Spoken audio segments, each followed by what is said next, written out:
হেমন্তের শুভেচ্ছা, বইয়ের শুভেচ্ছা। প্রিয়জন, আসুন আমরা বই পড়ি, প্রিয়জনকে বই উপহার দিই।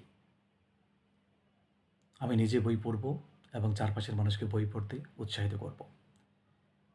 এই প্রত্যাশা হোক সবার। ধীরে ধীরে বই জমিয়ে নিজের বাড়িতে ছোট্ট একটি পাঠাগার করব, কিংবা আমরা গ্রাম পাঠাগার করব। একজন পলান সরকার ছিলেন, তিনি বাড়ি বাড়ি গিয়ে মানুষকে বই পৌঁছে দিতেন, বই পড়াতে উৎসাহিত করতেন এবং তিনি সফল হয়েছিলেন। তিনি হাঁটতেন হাঁটতেন, মানুষের বাড়ি যেতেন আর বই বিলিয়ে যেতেন। আবার তিনি সেই বইগুলো আনতে যেতেন এবং নতুন করে বই দিয়ে আসতেন। এরকম করে করে পলান সরকার মানুষকে নাড়িয়ে দিয়েছেন। পুরো বাংলাদেশকে জাগিয়ে তোলার জন্য যে স্বপ্ন, সেটি তিনি দেখিয়েছেন কীভাবে? মানুষকে বইমুখী করে। যে গ্রাম দেশের একজন মানুষ, তিনি বাড়ি বাড়ি যাচ্ছেন, মানুষকে বই দিচ্ছেন যে তোমরা বই পড়ো।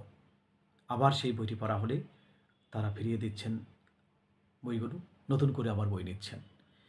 এই যে সমাজের আলোকিত মানুষ, সমাজের ভালো মানুষ, সমাজকে ইতিবাচক দিকে নিয়ে যাওয়ার যে মানুষ, তিনি ছিলেন পলান সরকার। আমরা সেভাবে না পারলেও আমাদের যারা কাছের মানুষ, তাদেরকে বই তুলে দিই। অন্তত আপনার পরিবারের যারা নতুন সদস্য, তাদেরকে বইমুখী করুন, তাদের হাতে বই তুলে দিন।